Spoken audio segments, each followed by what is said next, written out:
Olá, galera. Aqui quem fala é a professora Lucilene. Ainda com aulas remotas, vamos dar continuação ao nosso conteúdo. E hoje nós vamos conhecer um pouco sobre o povo Guarani, onde vivem, as características, a cultura, as obras. Será que no Brasil tem Guaranis? Vamos saber, né? No Brasil, sim, existe Guaranis.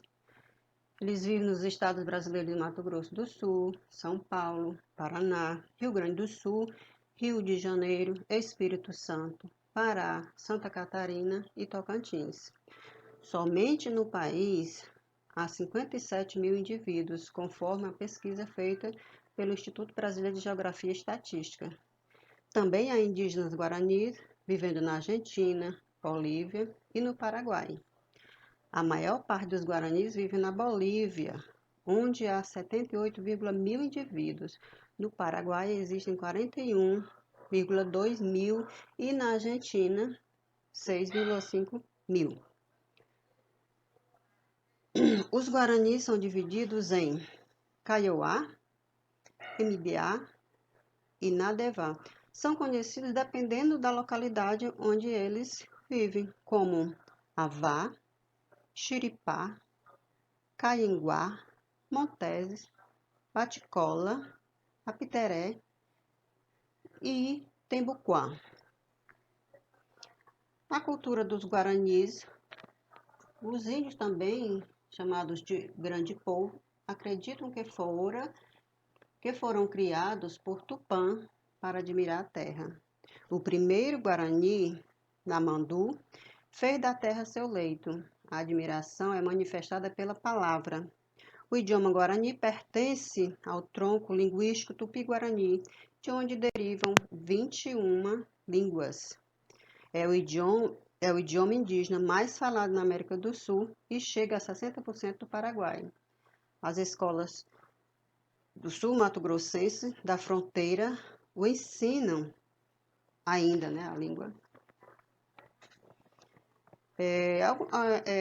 Um pouco sobre os costumes. Vou falar aqui dos cânticos guarani, que são entoados como forma de demonstrar os deuses que existem sobre a terra. Sua música é entoada para o controle das forças da natureza, como falta ou excesso de chuva. Os cantos são entoados ao som de cabaças transformadas em instrumentos musicais. A nossa história mesmo, propriamente dita. Então, a história dos índios Guarani. Migrar é um processo natural entre os guaranis. Essa é a tática aplicada para permitir a renovação do solo e garantir sua sobrevivência. A prática nômade advém de sua característica essencialmente extrativista e ocorre há mais de 2.000 anos. Esse traço cultural foi interrompido pela colonização.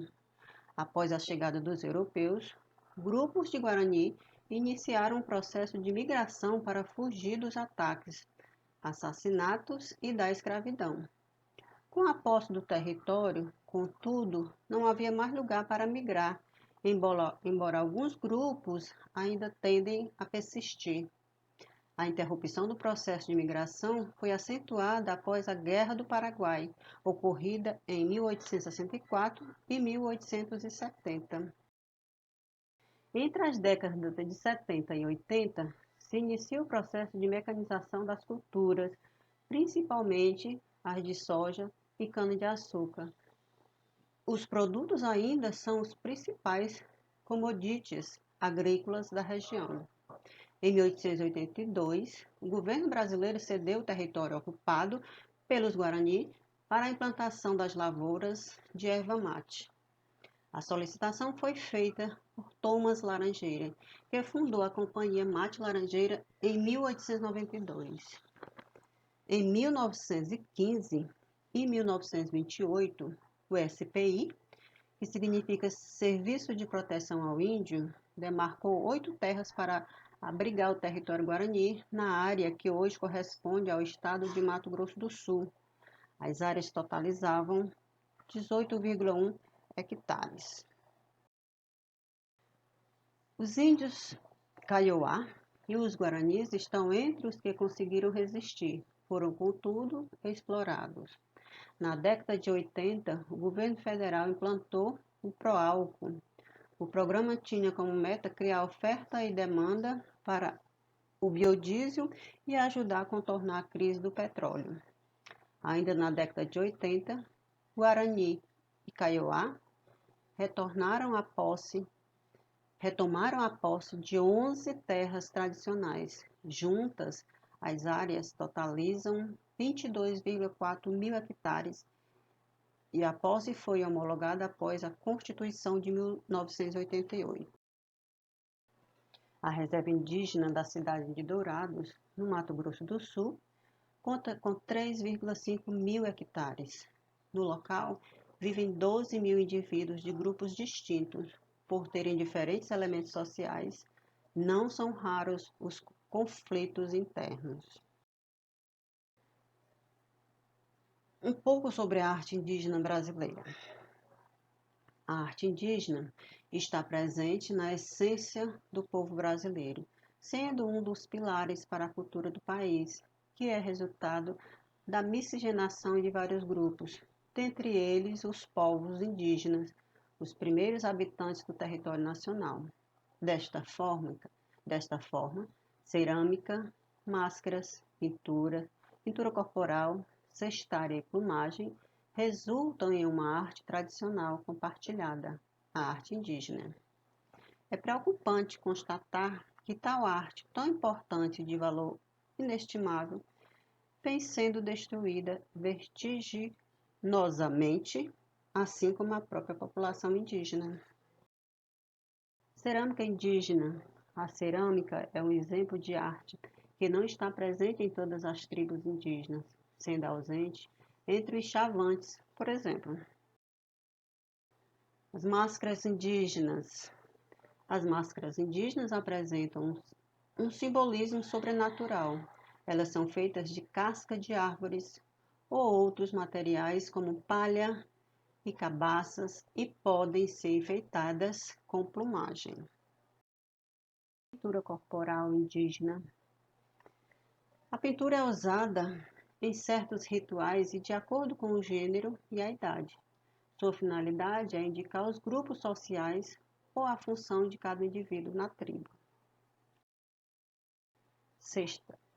Cestária indígena. Os cestos são utilizados para uso doméstico, na manutenção e transporte de alimentos. É mais confeccionado pelas mulheres, que desenvolvem variadas formas de trançados em diferentes formatos. E finalizando a nossa aula de hoje, fica aqui a dica. Mais informações, leiam o conteúdo do livro, páginas 170 e 171, e vocês vão encontrar o mesmo assunto. Posteriormente, receberão o formulário, respondam essas questões, deem uma lida no livro, revejam o slide para responder direitinho, tá certo?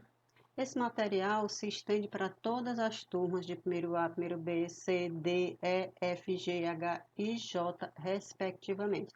Por que eu coloquei isso no slide? Porque muitas vezes a gente não coloca o nome de todos os professores lá no formulário. Mas quando eu digo estende-se a todas as turmas de primeiro ano, você vai lá, coloca seu nomezinho e marca a sua turma. E aí tá tudo certinho, ok? E até a próxima, viu?